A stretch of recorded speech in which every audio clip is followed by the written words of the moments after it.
If you feeling like a pimp, go on, put your shoulders on. Ladies is pimps too, go on, put your shoulders on. Just lazy, baby, don't forget that boy told you kid. Turn up your shoulders. What's up, people? What is up? What is up? What is up? I am super happy to be back for the Word episode 15. Are we on 15? Is this 15? This is number 15. All right, this is beautiful stuff. I'm excited to be back. As many of you have noticed, we took a little sabbatical. We took a week off, or because we just every 2 weeks we took 2 weeks off, I guess. We missed the last Thursday, let's put it that way. I was in Inbound at HubSpot speaking, and we just felt it was just better take a break than try to mess up the schedule, move it all around, and screw it all up. So we are back. Are we back, Kiki? We are back and ready to go, ready to rock. Yes, we are back. And I kind of like this, too, because we got a big-time guest today, or guests today, and a big-time topic. So having a little down time in between this one to come back with a big boom, I guess, is the way to do it. So I'm down with that. I'm happy with that. We got a really good guest today. Instead of guests today, I like the topic, don't we, Keith? We do. We do.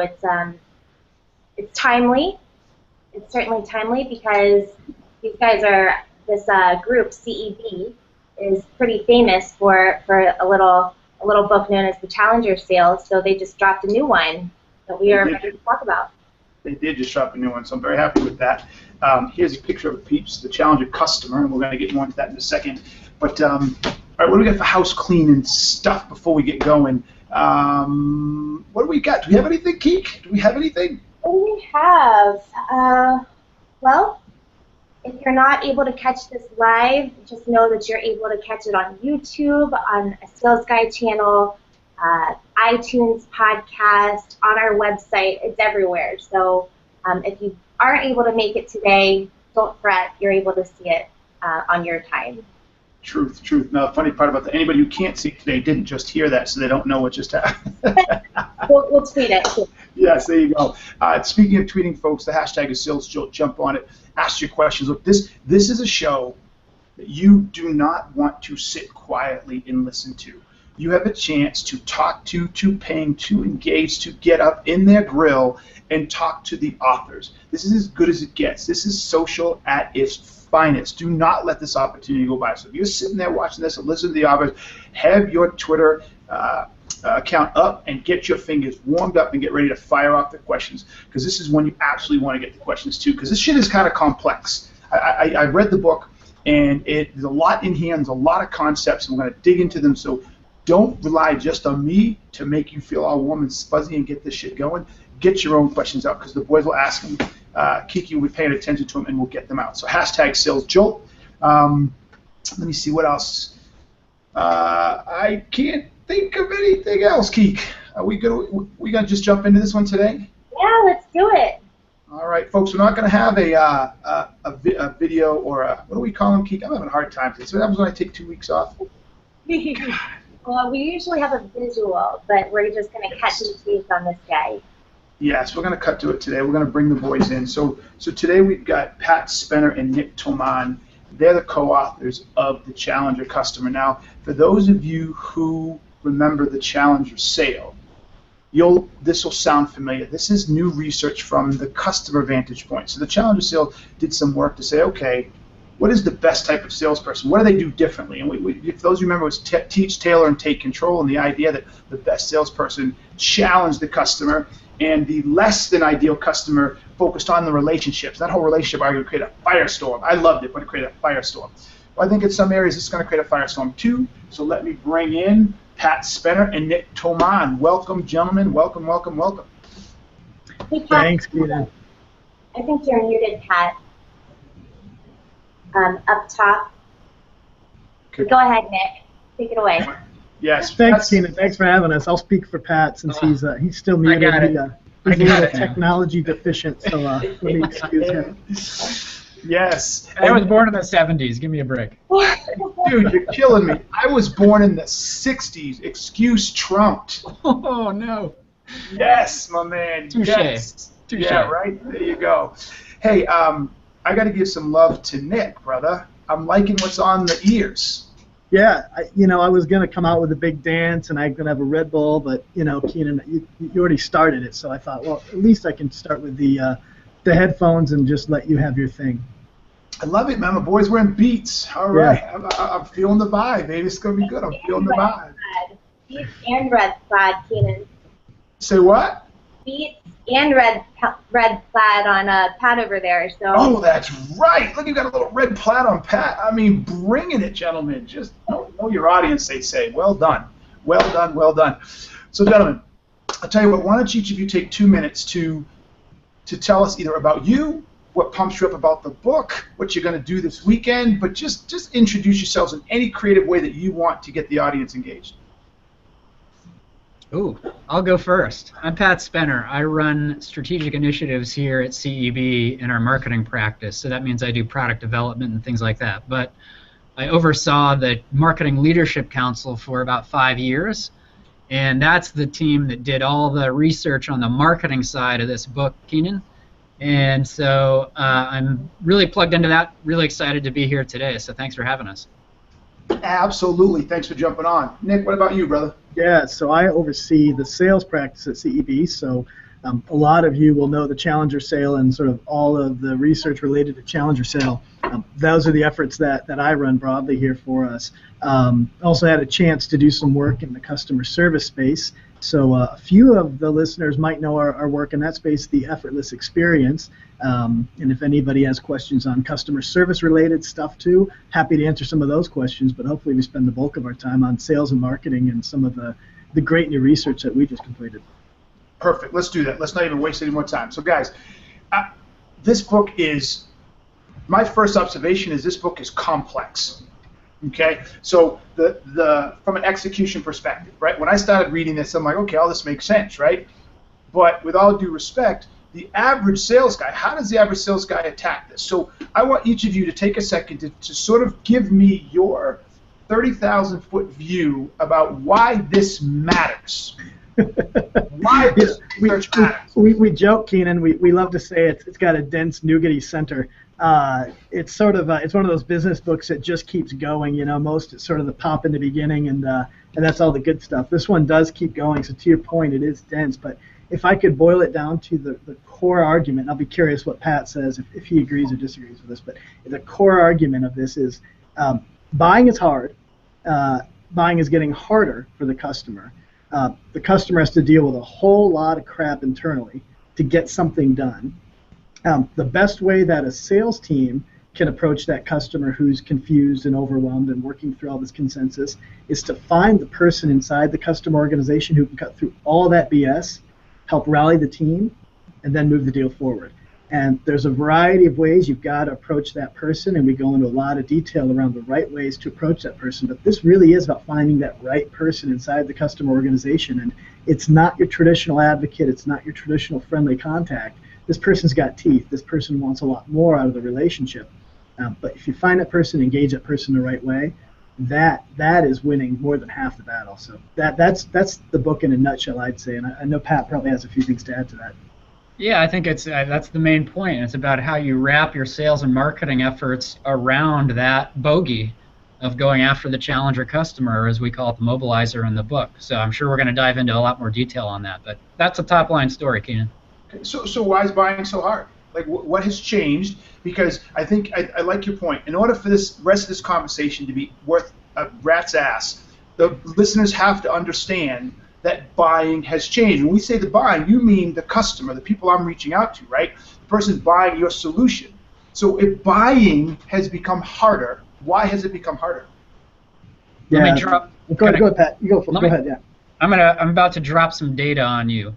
I'm going to drop 3 numbers on you: 57%, 5.4, and 37%. So check this out. So according to our research, and this is deep research, studying thousands of B2B buyers, surveying them directly, asking them about how they go about buying today, on average, those buyers, those buying groups, are 57% of the way through the purchase before they are meaningfully engaging supplier sales reps. Okay, so they're delaying contact as long as they can, because they can learn on their own.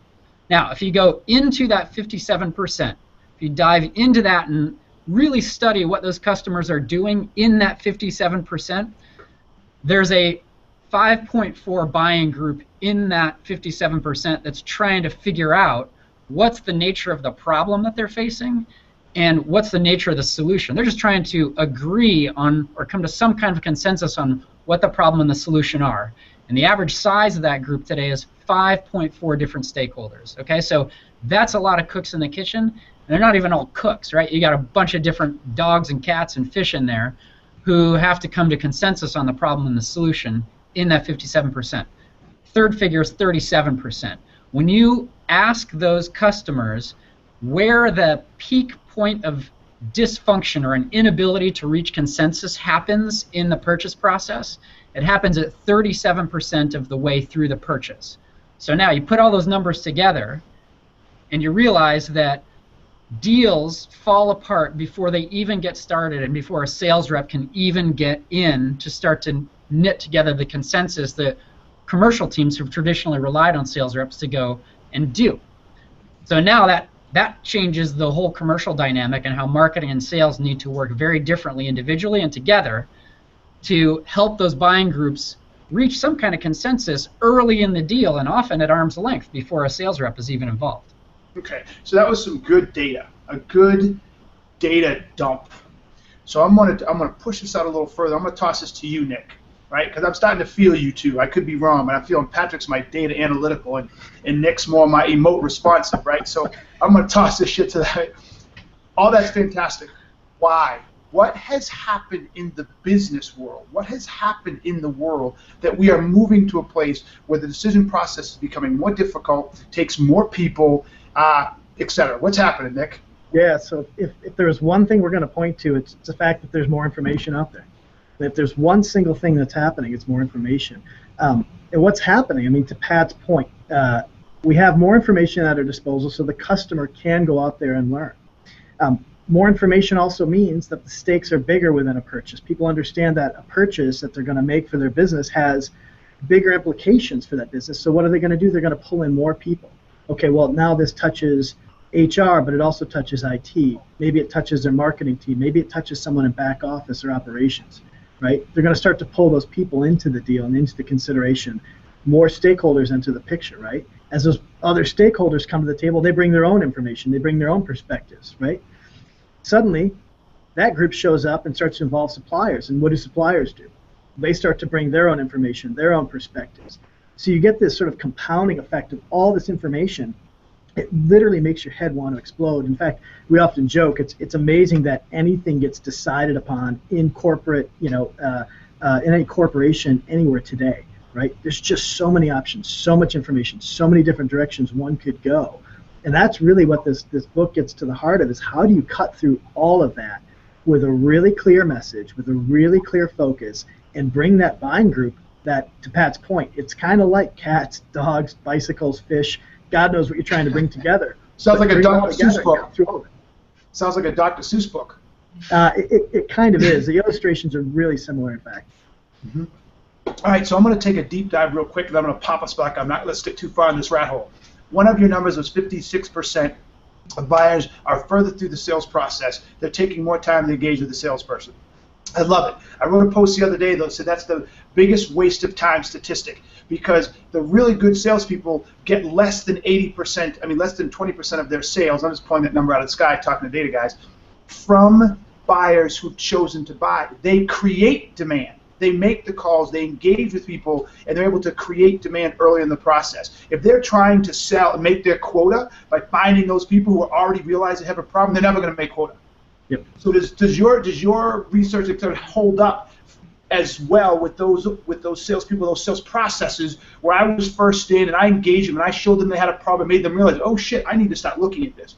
Is it the same? Yeah, and Keenan, I think we both agree with you. In fact, we did a lot of research around what leading salespeople do, and that's kind of, let me qualify that, what leading salespeople do, right? And what leading salespeople, we're talking about that top 20% of sellers out there, and what they do is they really embrace what we would call more of like a micro-marketing type of mindset, where they are in an account early, where they are ginning up the demand, where the buyer doesn't even realize there's a problem yet.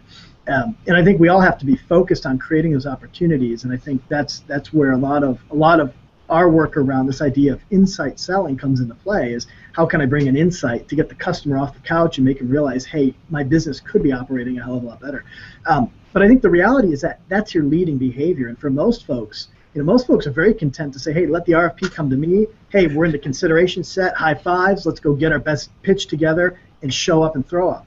And I think that's the reality, and what we're trying to promote is look, we all do need to be thinking about what happens upstream in that sale. But it's not just about showing up and having any opinion or showing up and having a great product pitch to get the customer off the couch. You really have to begin to open up the dialogue about the customer's business and show them something that they've overlooked within their business. And that's the compelling event that does get them off the couch. And we spend a heck of a lot of time in the book going into great detail around how is it you get them off the couch in the first place? What's the thing you can do to create that jolt inside the customer organization? Do you like that, Keenan, a jolt? But you create that jolt inside the customer organization, right? And that becomes that event. And what's interesting is when you start to create those events, those jolts inside the organization, you can begin to see who attaches to that idea. Who's the one who's going to stick their neck out internally? Who's the one who's going to pound the table and say, hey, fellas, we got to pay attention here. We got to do something different with our business. Not buy something different. We got to do something different with our business. And that's the real, I think, the real secret ingredient here is we've got to focus on helping the customer do something different with the business. I don't know, Pat, if you'd have anything to add to that, but that's kind of the simplest version of it I can give. Yeah, I think that's right. And there's a little bit of a head fake here, right? Because for marketers in particular, because the mobilizer, these challenger customers inside the organization, they happen to be very drawn to those kind of jolty moments, reframing the way that they think about their business to sort of make the business case to move in a very different direction to drive change. Those mobilizers or challenger customers, they tend to be very precious with their time, let's say. They're very resistant to engaging with any old supplier content, your typical supplier content out there. And so marketers often will look at their dashboard and how many downloads and clicks and so on their content's getting. But you know what? Those clicks are often coming not from mobilizers, but from talkers. People who aren't going to be in the business of driving change in their organization. They're not going to be able to drive consensus around that course of change. And so marketing's got to really revisit the way that it thinks about content and coming up with those insights with the sales partners to help engage those mobilizers early and jolt them off the couch. All right, true. So this is a good segue. You keep referencing the mobilizer. There are 7 types of customers, and I like how you guys did this, and I'm going to throw you a little feedback. It's not you can change now, but I think you guys undersold the 7 types of customer buyers. What do you call them? Customer profiles, or is that what you call them? Right? Because you didn't get to them till a little later, and like with the Challenger sale, the minute you catalog them, it brings it to life. So I think you guys should have put that earlier in the book and sold it harder in the beginning. But Chapter 2 wasn't early enough, Keenan? No, I think it should have been right out of the gate. But anyways, that's the whole story. Hey, Pat, you know what I think? I think Keenan's going to help us write the next book. I think so. Yeah. I'm down. I appreciate that offer. That's great. So tell everybody, Patrick, walk us through the 7 types. Give us the descriptions. If you guys want to tag team that, I don't care. But I want to get these on the table. I know it may take a few minutes, but people, listen up. This is really, really, really, and I will say one more time, really important. They've categorized, for lack of a better word, or created 7 profiles of distinct, different buyer profiles. You want to know who the frick you're talking to, so listen up. This is good. Go for it, Patrick. Nick should have the honor of this because Nick was the chief architect of this research, of that particular research, Keenan. So I'm going to flip it to Nick. Yeah. So yeah. Now I'll be the data guy. Okay, Keenan. We'll just flip roles here. So let me adjust my glasses and we'll go into detail. So yeah, we found 7 different types. Now what's really interesting, I'm going to tell everybody how we found them because it's actually fascinating how you find these people, because it wasn't like we said, hey, there must be 7 of them. Yeah, we'll roughly put these together and call it good enough. What we did was we went out there and we tested a whole bunch of different buying behaviors. We said, we interviewed, or rather we surveyed, thousands of different stakeholders inside of B2B purchases and said, hey, how do you tend to behave? What are your dominant kind of personality traits? How do you tend to engage with suppliers? How do you tend to do your research? How do you tend to talk to your team? What actions do you take? How willing are you to stick your neck out there if you believe in something? So we tested a whole bunch of different things, and when we went out and tested all that, what we found was the data came back and said, look, there's roughly 7 groupings of people out there. And the way that we kind of get at the groupings, I love to explain how we did it, because it's really important people understand where this data comes from. The analogy I use is one from the different climates around the world. I know this sounds totally like a non sequitur, but it helps you understand where we got the data from. So if I say to you, sandy, hot, cactus, cold at night, you're going to say desert, of course, because those things naturally kind of coexist together. Well, we did the same thing with all these different personality traits and how people act inside a sale, and we looked for ways that those sort of naturally glom together, and that's how we came up with the 7 profiles. And what's cool is when you have 7 profiles, then you can begin to see, well, who's the better type of profile to go after? So that's exactly how we did it. So the 7 profiles, in no particular order, here they are. The first is the go-getter. The go-getter is kind of the person that really is getting up, getting after them. They're the person that tells the team, hey guys, we got to get after this. They're going to will their way to victory. And sometimes they're taking down folks along the path, but hey, they're going to get it done. And that's the go-getter. The second is somebody we call the skeptic. Now the skeptic is someone who is just that. They're very skeptical. They ask really hard questions. They're tough to engage. They're going to push back a lot. In many cases, it's not because they don't believe you, but they're really trying to understand. They're trying to test, the validity of your idea. They're trying to just make sure you're serious about the thing you're talking about, right? The third is the teacher. And the teacher we kind of refer to as the visionary of the group. They're the person with kind of the big ideas. They love to get up at the podium in front of their peers and kind of tell them how they see the world, and really they paint in broad brushstrokes of what they think right answer is, okay? So more the visionary, more the luminary of the group. Next, we have the climber. And the climber is just as they sound. They're the person that is all about themselves and trying to get ahead within the organization. They're going to steamroll others if they have to. They want to make sure that they're the one getting their name out there, getting credit for whatever projects are happening, and all in the sake of getting promoted, getting a bigger bonus, what have you. Okay. Next, we have the guide. And the guide is one of my favorites, because the guide is sort of the person that you're a little uncomfortable talking to the guy. They're telling you things about their business that they probably shouldn't be telling you. This can get into some tricky waters with sort of ethics out there in business today, but they're the person telling you about, hey, the guy sitting next to me, in the office next to me is getting fired next week. You should probably know about that. And it's like, no, I probably really shouldn't know about that. How do you even know about that? So that's the guide. And next we have, I think, so we got talker, we got the guide, the climber. Oh, and then we have the friend. You talk about and you talk about the blocker either, that little bitch. The blocker we're going to get to, because the blocker is a special category. So the talker, the friend is just that. They're friendly, they're accessible, they're always willing to have lunch. What's really interesting about the friend, and we can talk a little bit more about kind of how this breaks down according to different levels of people inside an organization. There's a lot of senior decision-maker friends, highly accessible people that would love to talk to you, as we'll explore in a minute. The friend isn't exactly the best stakeholder for you, but they're very willing to take a sales call. And then finally, the last one is the blockers, as you just said, Keenan. And the blocker is... How come we don't call them the bitch?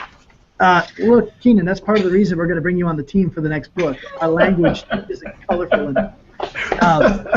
But in reality, that's kind of what they are. And actually, the hard part is you will struggle to make them your bitch, because they're entrenched in their beliefs. They are really, really all about the status quo. I mean, if there's one thing that the blocker embraces, it's status quo. We aren't touching things. We're in implementation mode. Things are good enough. We don't need to mess with things right now. We got to focus elsewhere, and that's the typical blocker. And there's a variety of fun ways you can kind of take out the blocker that we talk about in the book, really practical ways, and I'm happy to answer questions on it. So that's the 7 stakeholders. But what we found, and what's most interesting, is 3 of those stakeholders win and are the mobilizers, and 3 of those stakeholders essentially lose and are the people you really don't want to hitch your wagon to. So the 3 that win were the teacher, the skeptic, and the go-getter. So let's set this up. Yeah, go ahead, Keenan. This is really good. No, I like where you're going here. So before you go out with this, because this is really important, I think, the people that win aren't who we think win, and just like your last book, goes against conventional wisdom, correct? You just set me up beautifully, right? So that's my job, baby. Absolutely. I mean, the 3 that win, so that mobilizers was what we call them collectively, but that's the go-getter, the skeptic, and the teacher. Turns out those 3, when they latch onto an idea and take it to their peers listen. Their peers take them seriously. These are the people who come up with those great ideas, and everybody sort of goes, Yeah, what he said. That's great. The other no, when I was reading this book, I got to put myself out there. When I was reading the book, and you guys.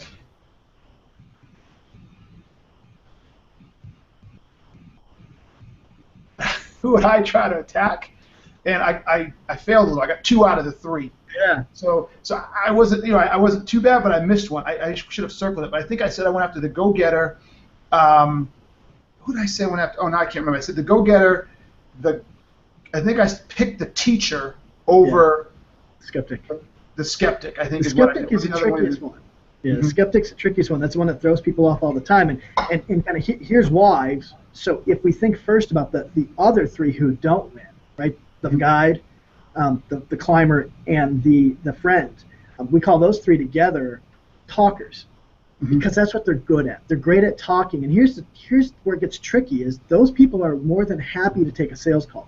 They're more than happy to engage with the supplier. They're more than happy to back a supplier. The problem is the minute they go back to their peers and say, hey guys, here's what we got to do, and the buying group says, oh, here's Joe, he's talking it up again, or here's Charlie trying to climb the ladder again, instantly that person has no credibility, and the idea begins to fall apart. Versus if a skeptic comes into the room and says, hey guys, and we all know Jill's a skeptic, right? Jill's probably pressure test the hell out of this thing, and she says, here's what I think we need to do with the business. People are suddenly going to listen.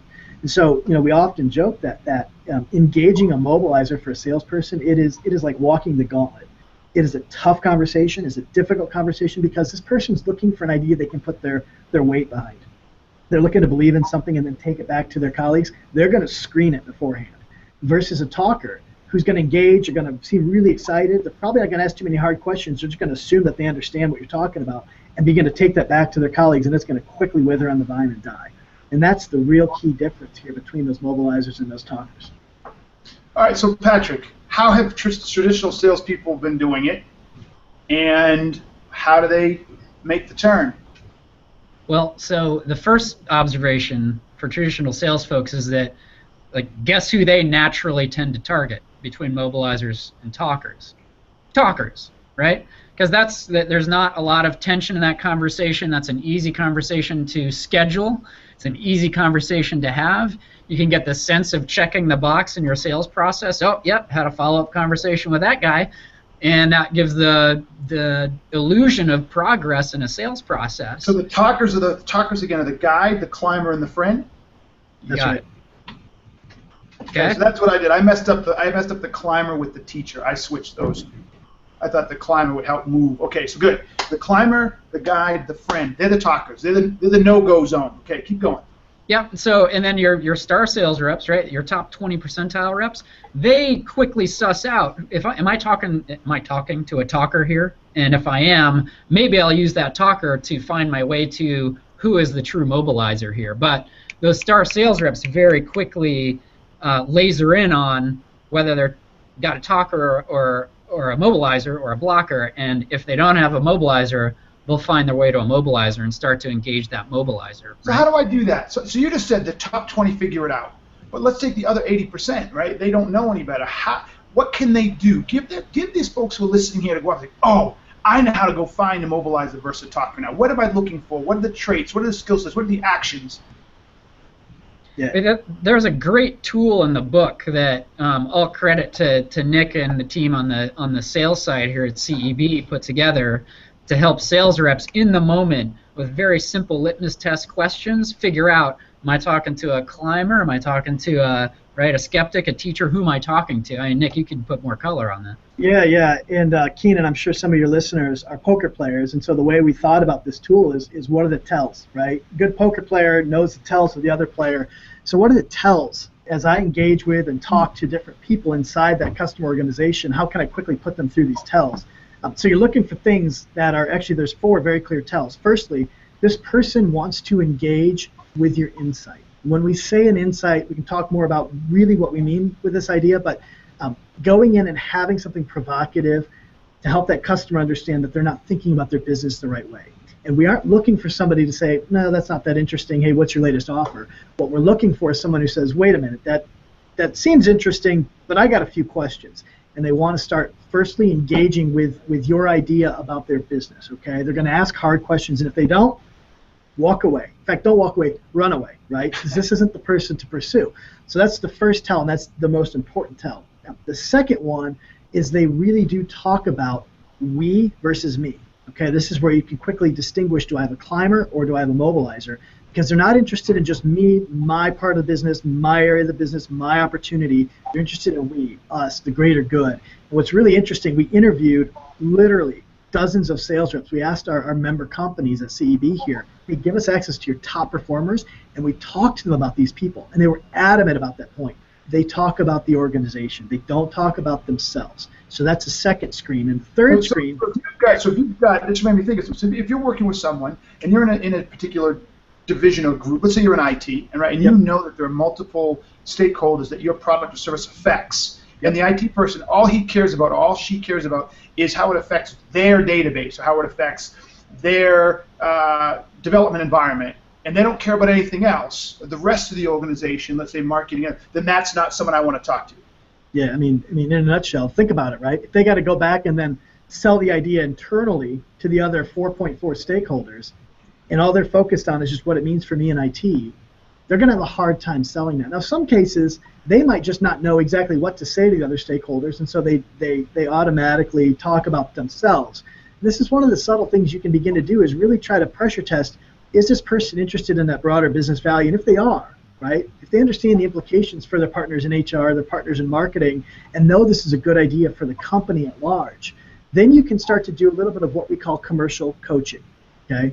In commercial coaching, we go into a lot of detail in the book on what that means, but it's helping that mobilizer who may have never tried to pitch something internally and get folks on board, but helping them know what to go do. Hey, here's the people you really need to talk to now at this point. Here's what you need to say. Here's where I can help you and provide some guidance to you. Here's where you're going to have to do it yourself. But your job now, your job is to bring the other 4.4 together, and that's your single biggest mission. And so, yeah, of course, you want them to be motivated to get after it, but you don't want the motivations to be all about themselves. Again, it's about, this is the right thing for our enterprise, this is the right thing for our business, this is the right thing for our practice, whatever it is. That's really what they need to denominate the conversation. And if they're not, you got to really, you as a salesperson need to be the skeptic at that point and really ask yourself, do I have the right person? Okay, good. Yeah, so Keenan, one more, I'll just mention it real quick, one more litmus test, and this one was the most important litmus test out of all those interviews we did with those salespeople out there. They said you got to give them homework. You got to give them homework. And if they don't carry through on the homework, either get me a meeting, share this research, come back with some research internally about what's going on. You got to give them homework, and if they don't come back with that homework, you don't have a mobilizer. And that one, everybody was emphatic about that one.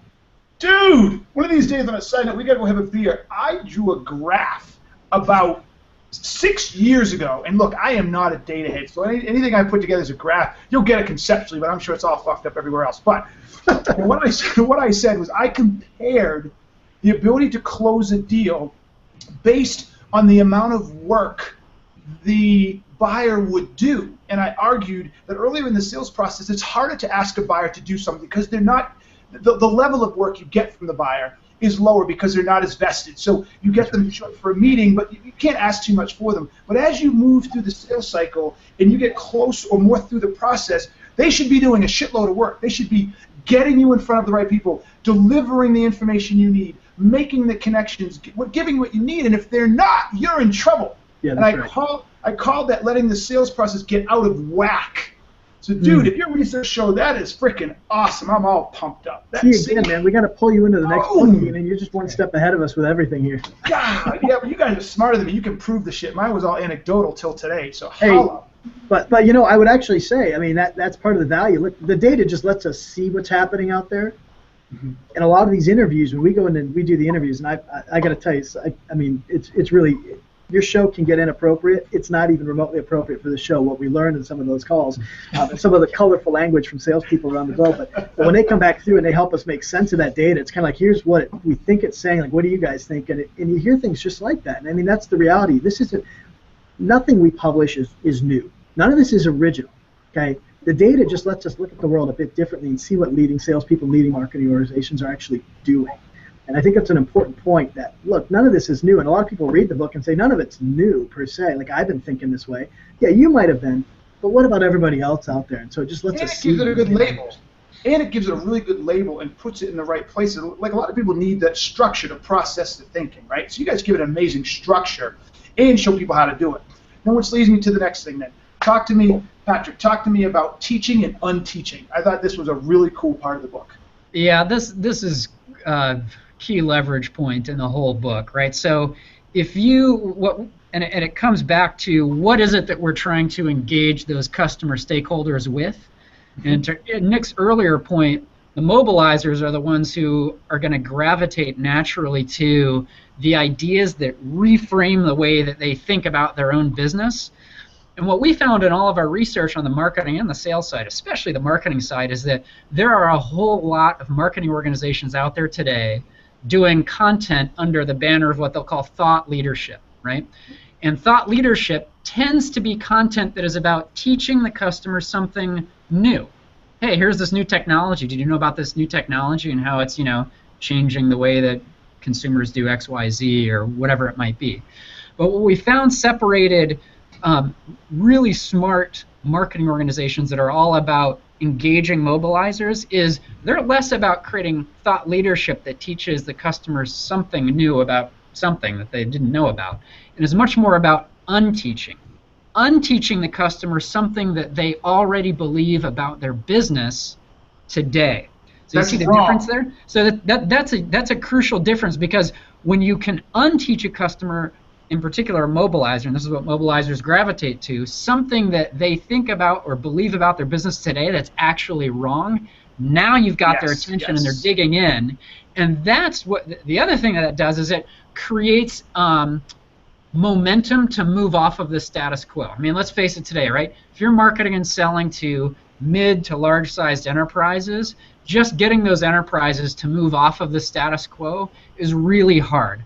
So what we found is that the best organizations have to unteach their customers in order to make the pain of same greater than the pain of change. Because otherwise, what you're going to end up with is customers who will consume your content, they'll nod their heads, they'll say, you know what, that was really interesting. But then they'll go back to their day job. Because you know what, change is painful. It's hard, right? You got to go convince a bunch of other people to go on a change path with you. That's hard. You got to stick your neck out. So that's where the distinction is between teaching thought leadership and unteaching, what we call commercial insight in the book. And that, as it happens, is the dog whistle for mobilizers. So if you're trying, that's what appeals to mobilizers out there. The mobilizers have their ears turned to, and I got some big ears here, right? That's what they have their ears turned to. And that's what they're good. That's what they find. That's what they gravitate to in the marketplace, right? Does that make sense? Yes, it does. This reminds me of an article by the Harvard Business Review about 7 years ago, called "Provoke Your Customers in a Downturn." Did any of you read this?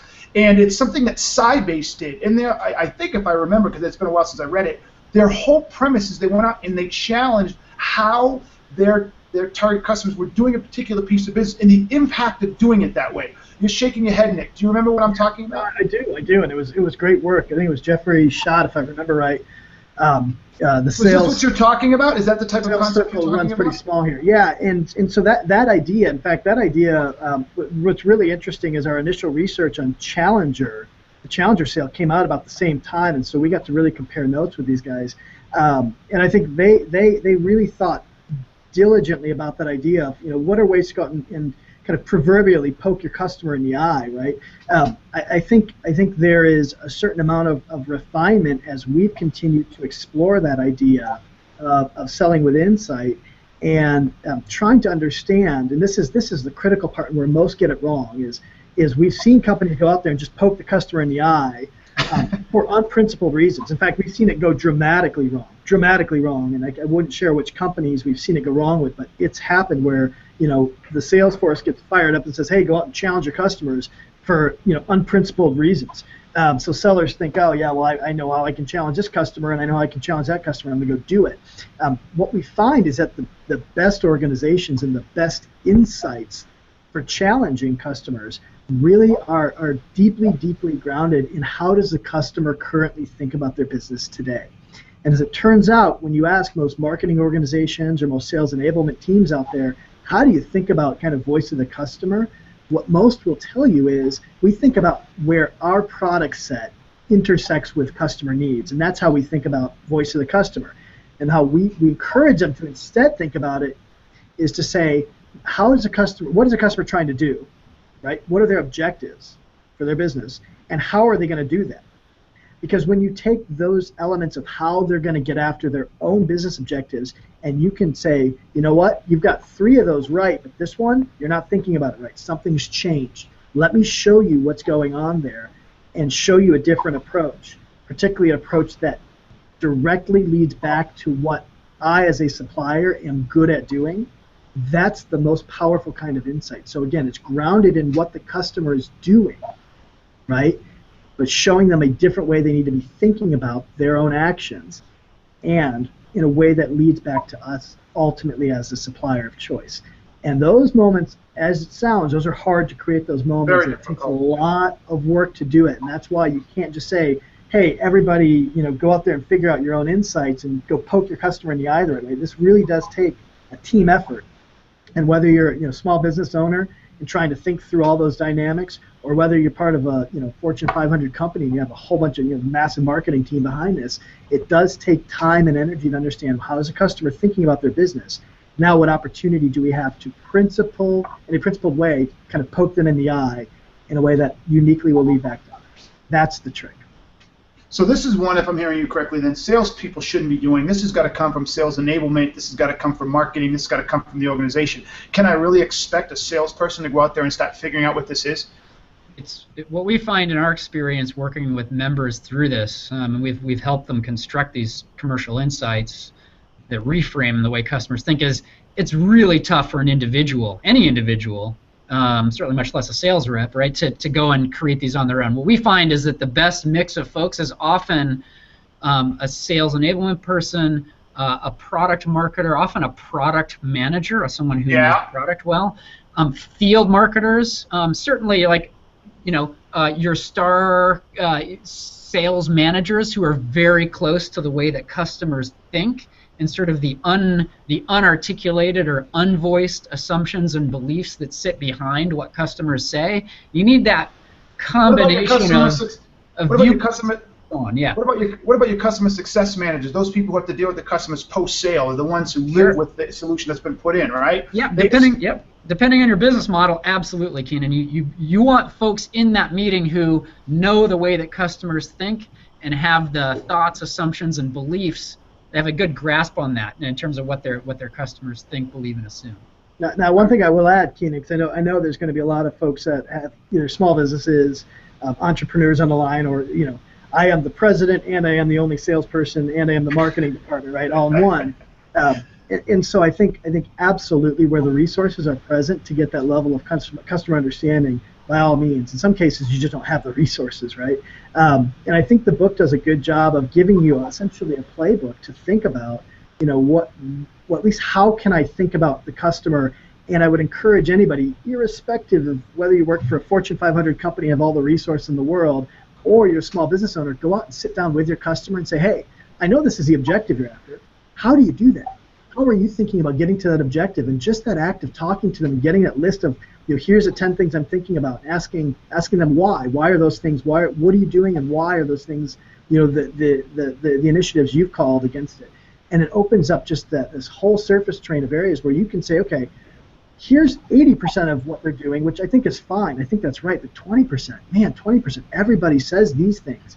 I just don't agree with that. That's my opportunity to then dig in and say, can I create an insight that attacks that 20% where I just know customers aren't doing this right.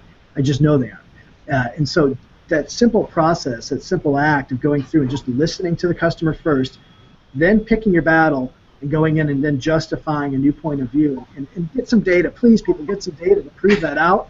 Don't just make it conjecture. But for some small businesses, it might start there. But over time, you've got to put some data behind it. But ideally, yeah, Pat's got the right approach there. All right, so there's your good segue then. So now that I have all this, right, that's what tailoring comes in, is it not? Tailoring your message? Tailoring, is that? So talk to sort of tailoring. What is tailoring, and why is it so important? Pat, you want that one? Yeah, I'll take a first swing and then chip in. So tailoring, super important here, and we make a point in this book that is, I would say, a refinement on the way that we talked about tailoring in the Challenger sale, the first book, and that is that given the buying dynamics of the business group, like the buying group, right, the 5.4 stakeholders, what we got to be thinking about is tailoring our approach to the areas where that group could come together around a consensus point. Because there's actually a risk in doing tailoring to each individual in that buying group. So if we're a marketer creating content or a sales rep engaging each of those individual buying group stakeholders, the 5.4, and sort of speaking specifically kind of in their language to their specific objectives, to the metrics, to the means that they have available to achieve what they want to achieve, we're actually potentially risking doing nothing to bring that group together. We might even be driving them apart. Yeah. So this is a special tailoring. We got to tailor to that buying group as a collective whole. There's a great, I think, bumper sticker line in here, which is to say that if you a collection of individual yeses is not the same as a collective yes. You could get every one of those individual 5.4 stakeholders to say, yes, I see the value of your solution, and the subtext is, for me. But they may not then, at the end of the day, agree that, oh yeah, for us as a group collectively, this is the way to go. They might actually have very different views of that. So okay, so that, how do you do that? That sounds like a big deal. I mean, I'm sitting here thinking, how the hell do I come up with a message that spans IT, marketing, legal, sales? How do you do that? Like, they all have their different desires and end goals. That doesn't seem like a small order. What we find is that if you go about creating those commercial insights in a systematic way, you can find consensus points on which to build those reframing commercial insights, and that all of those stakeholders can sort of rally around, so to speak. So that's step one, is design your commercial insights in a deliberate way to account for the 5.4. Step two is you can do a whole lot to equip that mobilizer to now go and have the conversations with those other stakeholders in their terms around that central rallying point. So in the book, we make a big deal out of marketers should be spending a whole lot more time creating what we call mobilizer toolkits. Basically, the toolkit you would give to a mobilizer, maybe before your sales rep is involved, so that that mobilizer can have the confidence and know precisely how to engage the other 5.4 to bring them together around that central rallying point. Okay. All right. So, Keenan, I was gonna add one, and one thought just to add to Pat's guidance there is. We found this really interesting data point, and it wasn't something we were actually looking for, but we found that, kind of threw us for a loop, in fact. We found that when customers debate internally, turns out that's one of the very best things they can do. And it was kind of confusing to us because you think of debating as like a sign of dysfunction, that the customer's not getting along well, but it turns out when the customer debates a lot, what they're doing is they're expressing what each one of them thinks and then understanding what the others think. And while that sounds obvious and simple, what it's doing is it actually brings the group together. And so we call this idea collective learning because, as I adjust my glasses, right, we're a bunch of research geeks that give really difficult names to simple concepts. But this act of getting the customer to go and debate productively, not unproductively, right? Not calling each other names, but to debate about what's happening inside their business. Turns out that's one of the most important things you can do. And so what we're finding leading salespeople doing is creating those moments, saying, hey, mobilizer, I need you to kind of come in and stir the pot a little bit in this regard, because it turns out in other customers that look just like you and are at this stage in a purchase, here's where things are going to get off the track, because not everybody's on the same page. So I want you to go in and kind of provoke your peers internally and have this debate. And I think you guys are going to find it really productive. By the way, I'm happy to help you, and I'm happy to bring some material that'll be useful to that. But even if I can't be there, you got to go do this, because right now your buying group is going to do this versus doing this. That debate's going to bring them together. So it's again another kind of counterintuitive thing we saw in the data, but debate's actually a good thing. All right, so I'm sitting here and I'm envisioning myself, one of my clients or customers, or back in the day when I ran sales teams, and I'm thinking, okay, this is all great shit, but I'm an executor, right? One of my favorite books in the world is Execution. We got to get this shit done, right? And there's a lot of pieces to this, right? There's the marketing piece, there's the sales piece. One could argue that there's the individual salesperson, there's the individual marketing person, there's the creation of the insights. I mean, there's all of this. Is there a recommended structure, methodology, approach, strategy, I don't care what you want to use, that companies can apply to actually build a repeatable, functional, efficient customer, custom challenger customer model to actually execute on this? Pat, you want that one? Go ahead. Sure, I'll take it. The answer is yes. We've helped companies put that model into place. If you're looking for the simple silver bullet, it looks like this for everybody. That doesn't exist, right? Because all of the businesses, these business models are very different. Who your customers are, how they buy, how varied they are, can change the way that model might actually look. But there are some common threads, I would say, to those models. So number one, it's about installing a capability to be able to generate those commercial insights that are going to enable you to consistently create those insights and then turn them into content to engage those customers in that 57% when they're learning on their own, right?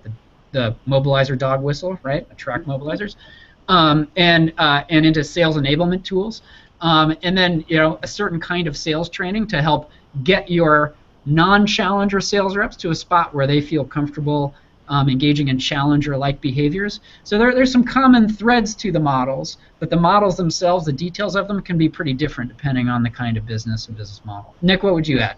Yeah, and Keenan, I think Pat's absolutely right at kind of the enterprise level. The thing I would add is look, if you're a sales manager and you're listening today and you're saying, what can I do with my team tomorrow? I would say start thinking through really tactical ways to bring this to life. So one of the best is in deal reviews, start asking, who's your mobilizer? How do you know? Right, super simple. Love that. And by the way, who's your talker? Now here's what's really interesting is we found about a third of senior decision makers are talkers, a third of them are blockers, and a third of them are mobilizers. So don't just assume because I got a senior person, I've got the right person. In many cases, mobilizers aren't the senior person. And in many cases, talkers are the senior person. A senior person talker is the reason a deal will get forecast for 20 weeks on end and never come in, because that person can't and won't compel consensus. So that, I would say, is one of the most critical takeaways, is just start talking in this language. Who's your mobilizer? How do you know? Prove it to me. What'd they do for you? How did they engage with you? Okay, great. Now we're at least starting to use the language and using some of the ideas here. Beyond that, I do think the idea of insights, it's harder. It flat out is to create insights, to build insights. But I think the reality is, if you look at the alternative is you show up and hope that your technical specifications are just that much better and the customer's going to pay you for them. The reality is we know they won't. They will say, look, I'll take your 98% uptime, but all I need is 96%. So the other guys are just as good. So we're going to take their 10% cheaper solution because it's 96%. That's all I need. If you're willing to come down 10%, I'll take your 98% uptime. I'll take it, but you got to come down in price. And that is a losing proposition for all of us. And that's the alternative. Is look, you're competing on price and you're hopeful that your product is just that much better, which most of us, if we're honest with ourselves, it's not that much better. The customer's never going to know those small nuances that matter so much. You got to teach them to care about it. You got to teach them why 98% is so required, not 96% uptime. Yes. You know, the insight. Yes. You're up S Creek without a paddle, right? So those are really the two ideas I would say at a very tactical level that sales teams at least can take away immediately. All right, love it. All right, I got a question. We got a question from Phil Keen. Phil, brother, thanks for watching, my man. He's been tweeting like crazy. And by the way, anybody that has not listened to this, they have missed some solid stuff. So you guys are doing great work. Okay, so here's his question. Is there really a point in today's sale that marketing lets go? When, if ever, do they let sales take over the sale completely? How involved are they? They navigate through the accounts to close. I'm not exactly sure what he's asking there. How involved are they, or should they be when they drive an account to close? But so I think what he's asking here is the place where marketing needs to get out of the way, or how involved should they be? So, the classic model would be that there's some point in where a lead is determined sales ready, and the ball gets tossed over the wall to sales, right? That's the classic model. And what all of our research suggests, and what the book suggests, is that you kind of need to flip that handoff a different way entirely. Marketing and sales need to collaborate in different ways across the entire purchase process. I'll give you a couple of examples. So very early on, we talked before about the best sales reps actually engage their customers early to try to get very early, right, ahead of that 57%. We find that a lot of times you're using social networks to do that. But let's face it, a lot of sales reps left to their own devices maybe aren't going to do that exactly in the right way, right? We aren't all born with the right social etiquette here, certainly sales reps. And so marketing can do a whole lot to scale those early social engagement efforts, right, and make sure that the sales reps are well equipped for those sorts of early social engagement efforts, and they're equipped to start to change the way that customers think, right? Another spot where they should be collaborating is on customer understanding. We talked before about the kind of team you'd like to have to create those commercial insights. It's not just marketing sitting in a room. Actually, we find that B2B marketers are often too far from the customer to be able to understand how a customer thinks, believes, and assumes about their business. You got to have sales in there too. So even a customer understanding, sales and marketing need to be working together, right? And we find that that stretches across the purchase journey at several key points where sales and marketing need to work together. Now, I would say at the end of the day, you're not going to have a marketer, typically you wouldn't, right, involved in the final RFP, delivery, negotiation, etc. So there is a point where, yeah, you're going to hand it off to a sales rep to take it the rest of the way. But boy, do we find that model of sales and marketing collaboration, it really needs to change based on all the insights from the book. And Keenan, let me just quickly add that it's interesting because this idea of a commercial insight, it really becomes the common language that binds sales and marketing together. You know, we talk about marketing and sales collaboration all the time, and nobody really quite understands what that means. You know, one of the things that we talk a lot about is that an insight will take you, we'll try to do it the opposite way for the camera here, but an insight takes you all the way through a purchase, right? Literally, in the beginning, you use an insight to differentiate yourself. At the end, you still have to reinforce that insight as all the objections and all the different, you know, last-minute efforts to kind of derail the deal might come into play. So you still got to use that insight at the end. But if you have different, you know, ROI calculators that help derive the value of that insight, in fact, we call it ROPE calculators, return on pain eliminated, right? Trying to help the customer understand if we fix this, what type of return do we see on it? Marketing can help with that. And those are used typically a little further in the sale. Diagnostics to bring different stakeholders on board, where 2 or 3 people are like, you know, all about the deal, but there's still a couple other folks who aren't quite on board. Can we use a diagnostic that presents data in the customer's own terms, based on the customer's inputs, to bring everybody together? Marketing can create those, you know, again, based on the insight, all the way through other tools that you can use to help kind of that mobilize or push the deal the final mile. Pat mentioned those mobilizer toolkits. Again, something marketing can build, arm sales to use it, but in that way, insight spans the entirety of that sales process, and you got your sales and marketing team saying, hey, you know, here's what we need of each other around this idea of an insight, and suddenly, you know, we're giving some definition to what we mean by that nebulous term, sales and marketing collaboration. It's all about the insight. That's the common language. So basically, if you're a CMO, you're head of sales, you're looking to do that, what you want to do is you want to ask yourself, where can I lay value across the entire sales process? And it's not only lay value, Keenan, it's where can we help the customer understand they're doing things the wrong way. But isn't that, no, value to the sales team? Yes. Not value to the customer. Yes. Value to the sales team. So if I want to stay in that sales cycle, then I've got to provide value. And what I'm hearing in your sense is in terms of insights at different stages that empower the salesperson to keep the customer engaged, to unteach them, right? Mm-hmm. To build consensus, to provide insights into why my features and functions provide that business type of value. So so as a marketing leader, that's what I want to do, is look at that sales process and ask, where can I lay value to the sales team to keep them engaged? Yep, that's exactly right. All right. Well, gentlemen, each of you, give me a second, because we're coming to the end. This was great. This was freaking fantastic. We're going to promote the shit out of this because folks need to be listening to this. Each of you, give me 30 seconds of something I missed that you think people should know. I got one. I'm going to flip the script on you guys big time. So let's see what your improvisational skills are like, okay? I normally end the show with something called Cut It Out. And what I do is I identify something that salespeople do that they've just got to stop. It's just hurting them and they keep doing it. It could be something entrenched in the old days or something that's just stupid, and I go on a rant. Sometimes I lose my shit. I'm not going to do it today.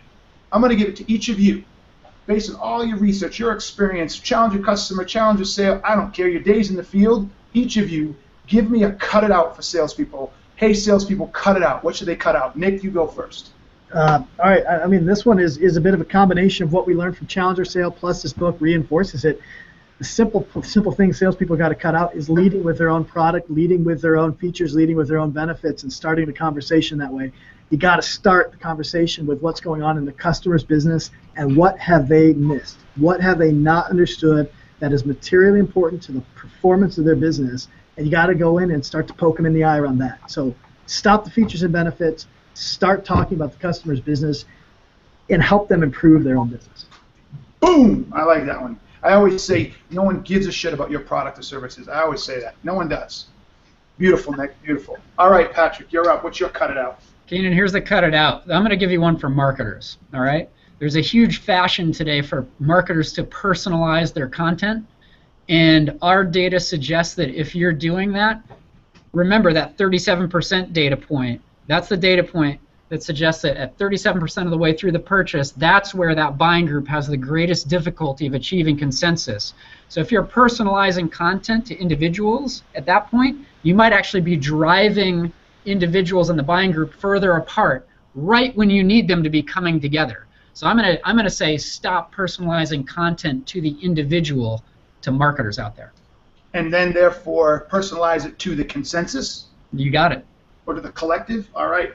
Boom, boom. There you have it. There's a cutout. Gentlemen, thank you very, very much. This was awesome. You guys were fantastic. You guys were actually kind of entertaining for sales nerds as self-proclaimed. Well done. Well done. Well done. That's a huge compliment. Appreciate that backhanded compliment. That's great. You got it, man. You got it. you freestyled well. You freestyled well. All right, people, so listen, we're going to break here, but with that said, I want to let everybody know our next one coming up, which I really suck at, October 7th, I believe, right, Kiki? You got it.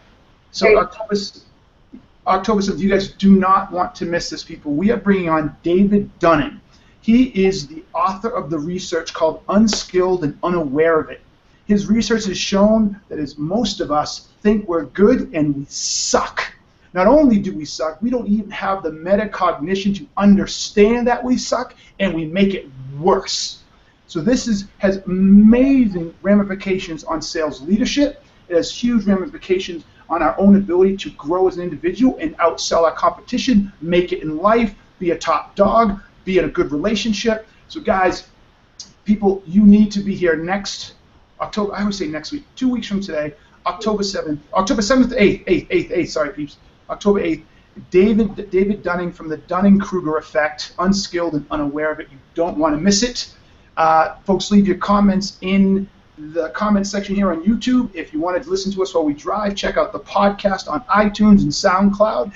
Everybody give some mad love to Nick and Pat. They killed it. And if you have questions, you can hit them up on Twitter. Google let us down today, so their Twitter handles aren't up. But, guys, what are your Twitter handles? Mine's Nick_Toman, Toman, Nick_Toman. Perfect. And Patrick? You can find me on LinkedIn mainly, but I manage @CEB_marketing. All right, and we got to work on you on that Twitter. Come on, man, you need a social presence. You need to be blowing this up, baby. All right, so with that said, I think, Kiki, do we have anything else? I did throw up a couple of links here, so if you're watching on YouTube or live in the showcase, you can see bonus materials from the book, a way to purchase the book, the customer or the Challenger customer, and it looks like tomorrow Nick and Brent Adamson, another author of the book, is going to be doing a Twitter chat at 12:30 Eastern tomorrow. So just search up #Challenger customer and you can get in on that as well. Perfect. Well done. Well done. So, gentlemen, I thank you. You guys are the bomb. I enjoyed it. Let's make sure we connect sometime in person. Let's not make this the last time. You guys are good peeps. And Kiki, am I good to go? You're good to go, buddy. All right, y'all. Peace out. Till next time. Cheers. Thanks, guys. For the next episode.